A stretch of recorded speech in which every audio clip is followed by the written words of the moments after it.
Bonjour à tous et à toutes et bienvenue dans ce nouvel épisode de Hiatus, le podcast qui explore le monde mystérieux de l'intelligence artificielle générative. Alors je suis Laura et en face de moi se trouve mon partner in crime, Gilles. Salut Gilles. Salut Laura. Ça va, t'as la forme ? Ça va, très bien, et toi ? Eh ben écoute, nickel. Alors laissez-moi vous rappeler comment fonctionne la dynamique de notre duo sur ce plateau. Je suis votre animatrice, mais je suis aussi une néophyte absolue sur tout ce qui concerne le monde merveilleux de l'IA.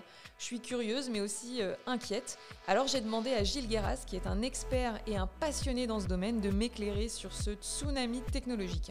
Alors, sur l'IA, que vous soyez team Adonf ou team affolé, ce podcast est fait pour vous. Dans chaque épisode, on parle d'une IA en particulier. Alors pour ce deuxième épisode, on a choisi la plus célèbre à ce jour, celle qui a fait couler tant d'encre depuis quelques mois, ChatGPT. Alors j'avoue, moi au début je croyais que c'était un Google amélioré. Le premier truc que je lui ai demandé, c'était de me pondre ma bio. La meuf pas du tout auto-centrée. Alors GPT m'a répondu qu'il ne disposait pas d'informations suffisantes. Autant vous dire qu'on n'est pas parti du bon pied, lui et moi. Google, lui, a largement de quoi nourrir ma nécrologie. Mais bon, tout le monde ne parle que de ces assistants virtuels qui vont nous piquer nos boulots. Alors installez-vous confortablement et préparez-vous à plonger dans l'univers fascinant de ChatGPT. Notre exploration commence maintenant. Intelligence artificielle. Générative.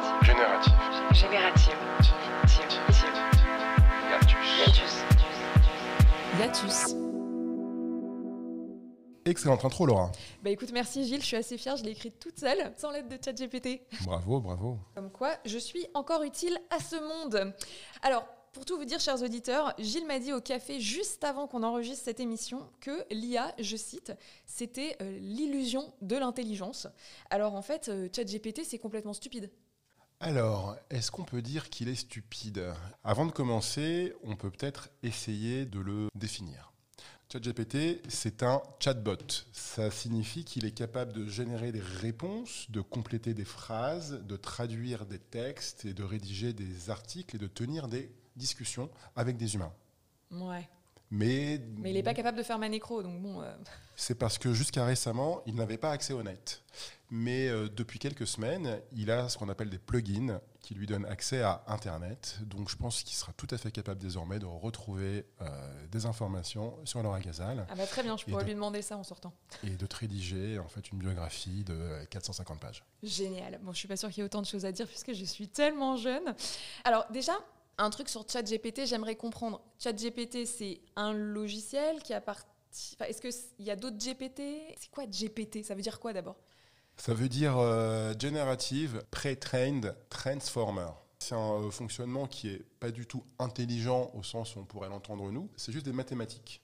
Son fonctionnement est de type prédictif. Ça veut dire qu'il est capable de prédire la suite de mots dans une phrase en se basant sur la question posée et sur les mots qui précèdent.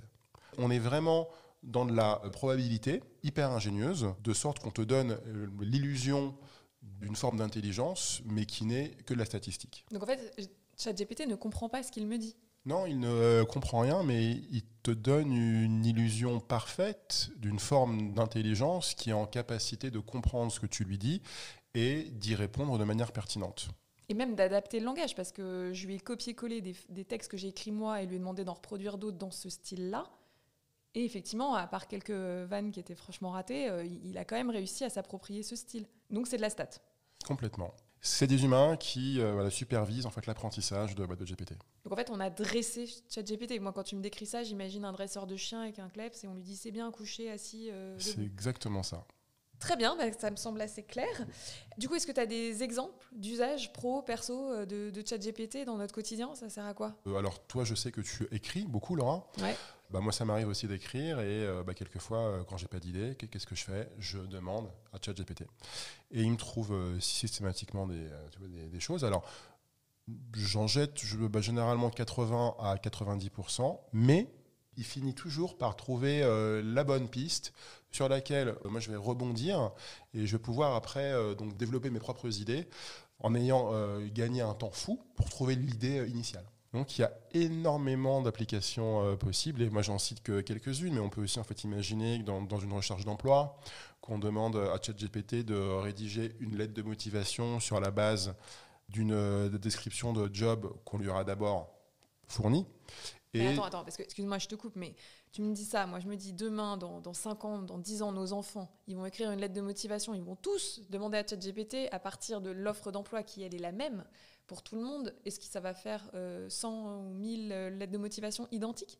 Il faut qu'on ait conscience qu'on vit dans un monde où il y a quand même déjà un certain formatage et que les gens, quand ils font une lettre de motive, c'est souvent à peu près la même, à quelques détails près.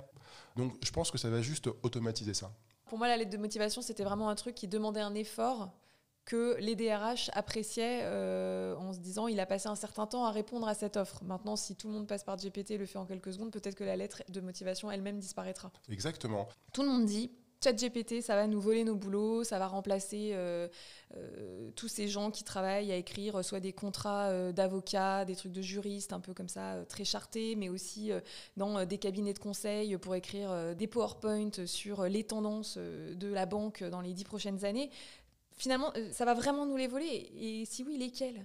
Alors oui, c'est vrai que ChatGPT est déjà en train de mettre pas mal de personnes au chômage, notamment je pense aux rédacteurs, puisque maintenant toutes les tâches rédactionnelles sont réalisées par ChatGPT beaucoup plus rapidement et beaucoup plus facilement et coûtent moins cher que de faire intervenir qu'une personne humaine. Alors, une fois que ça s'est dit, on en a parlé dans l'épisode 1 déjà, mais cette histoire de protection des données, on est quand même sur un truc qui est online. Que deviennent ces données qu'on rentre comme ça dans ChatGPT ? Écoute, elles sont aspirées par OpenAI au même titre que toutes les données de nos vies le sont par Google et Facebook. Donc on est dans ce même ordre d'idées-là. Mais bon, après ça, c'est un débat sur lequel moi je serais un peu mitigé parce que autant on en parle énormément sur l'IA générative, autant Facebook, Google, Apple, je pense qu'on en parle beaucoup moins. Or, ils absorbent toutes nos données quotidiennes depuis des années. Google, il sait où est-ce que tu vas, il sait ce que tu reçois comme mail, qu'est-ce que tu achètes, qu'est-ce que tu regardes comme programme. Il sait tout, en fait. C'est un débat qu'on devrait avoir en premier lieu par rapport aux GAFAM, qui aspirent beaucoup plus d'informations personnelles que ne le fait ChatGPT. ChatGPT et l'IA générative en général, c'est la nouveauté, donc ça fait peur. Donc c'est sur ça que se cristallise le débat. Mais ce que tu dis, c'est qu'en fait, ça fait déjà des années qu'on donne nos données, et peut-être de manière beaucoup plus insidieuse, parce qu'on n'est pas en conscience. Alors que quand on écrit quelque chose dans ChatGPT, on sait qu'on l'écrit et qu'on le donne finalement. Voilà, exactement. Je pense par contre qu'il y a un autre débat pertinent qui est sur la propriété intellectuelle, notamment d'œuvres. Et je pense à toutes les photos, les peintures, les illustrations, donc les images qui entraînent des Midjourney ou ce type d'IA générative avec des artistes dont les œuvres ont été pillées à leur insu. Et là, je pense qu'il faut vraiment trouver un système de rémunération pour respecter les droits, les droits des artistes. Je sais que Adobe l'a intégré à son offre Firefly, où tous les artistes qui acceptent de prêter leurs œuvres pour entraîner les modèles sont rémunérés en conséquence. D'accord, donc il faut légiférer quand même. Il faut absolument légiférer. C'est d'ailleurs au cœur de beaucoup de débats à l'heure actuelle, notamment au sein de l'Union européenne. Et je pense qu'on est un peu encore dans une zone grise dont il va falloir qu'on se sorte en posant un cadre légal pour que l'IA générative entre dans nos vies de manière éthique et équitable et juste. D'accord. Donc on n'interdit pas, mais on légifère. Complètement. Autant on peut peut-être limiter des fois quelques sociétés telles OpenAI, autant il y a tellement de modèles open source qui fait que c'est impossible de tout contrôler. Mais je pense qu'il faut quand même poser un cadre légal pour le grand public. Et d'ailleurs, puisque tu dis ça, il y a donc énormément d'IA dont on ignore même l'existence. ChatGPT, c'est la plus connue. Midjourney aussi, on commence à bien en entendre parler. Mais si je prends l'exemple de ChatGPT, est-ce qu'il y a d'autres ChatGPT ? Parce que j'imagine que si cette IA-là, elle a été développée par OpenIA, c'est ça ? Il y en a d'autres qui développent des équivalents qui vont être finalement des futurs concurrents ? Tout à fait. Alors déjà, donc GPT-4, le modèle sur lequel est basé ChatGPT, il alimente d'autres solutions. Je pense notamment à Microsoft Bing, qui est pour le coup accessible gratuitement, mais qui est réglé un peu différemment, ce qui fait que les résultats sont légèrement différents de ceux de ChatGPT. Il y a également le modèle de Meta, qui s'appelle Llama, qui est extrêmement performant. Il y a un autre modèle qui s'appelle Claude, développé par Anthropic, une autre société concurrente, finalement d'OpenAI. Et il y a Falcon, un dernier qui est sorti récemment et qui a d'excellentes notes dans les différents tests, qui est développé par les Émirats Arabes Unis. D'accord, comme quand il y a eu un peu toute cette guéguerre Google au tout début, il y a eu plein de moteurs de recherche qui sont sortis. Finalement, c'est celui-là qui est resté. Mais je me rappelle qu'il y en avait plein en concurrence. J'ai plus les noms en tête, mais...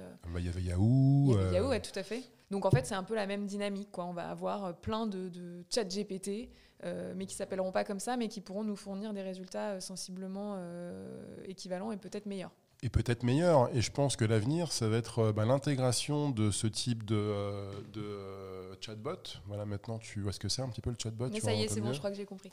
Voilà, donc l'intégration dans nos téléphones, dans notre vie quotidienne. Et je pense qu'on sera bientôt en mesure d'interagir peut-être même de manière vocale, donc avec eux, pour les questionner, pour leur demander de prendre rendez-vous, de répondre à nos mails. En fait, on pourrait avoir un chat GPT associé à Siri. On pourrait dire, dis Siri, cette association-là, elle semble maintenant assez naturelle. On a envie de dire, donne-moi ça, mais oralement, quoi.